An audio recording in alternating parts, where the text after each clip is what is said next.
আজকে আমি রান্না করব পেঁয়াজ পোস্ত। প্রথমে তেলের মধ্যে কাঁচা লঙ্কা চিড়ি দেব, তারপর দেব পেঁয়াজ কুচি,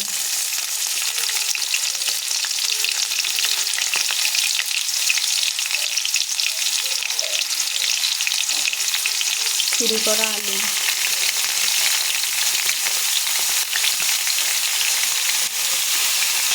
পেঁয়াজ আলুটা ভালো করে ভেজে নেব।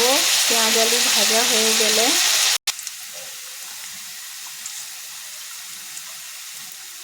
পেঁয়াজের পাতাগুলো অ্যাড করব। আলু পেঁয়াজটা আমার লাল লাল করে ভাজা হয়ে গেছে।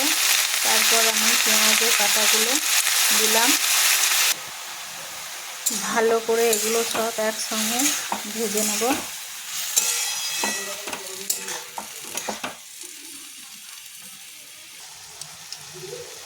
পেঁয়াজ আলুটা ভাজা ভাজা হয়ে গেছে। এরপর আমি এর মধ্যে আন্দাজ মতো নুন দেব, সামান্য একটু হলুদ দেব,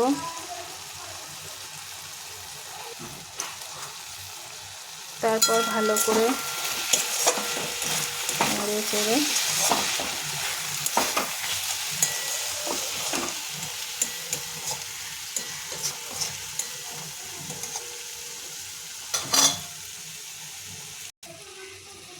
পোস্ত বাটাটা দিয়ে দেব। তারপর ভালো করে ভেজে নেব।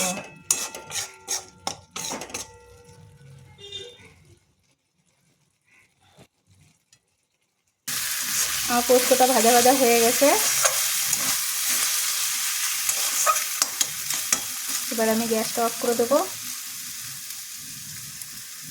এই দেখো আমার পেঁয়াজ পোস্ত রেডি। এইভাবে একবার বানিয়ে দেখবে, পেঁয়াজ দিয়ে আলু দিয়ে পোস্ত, খুব ভালো লাগবে। Tata bye.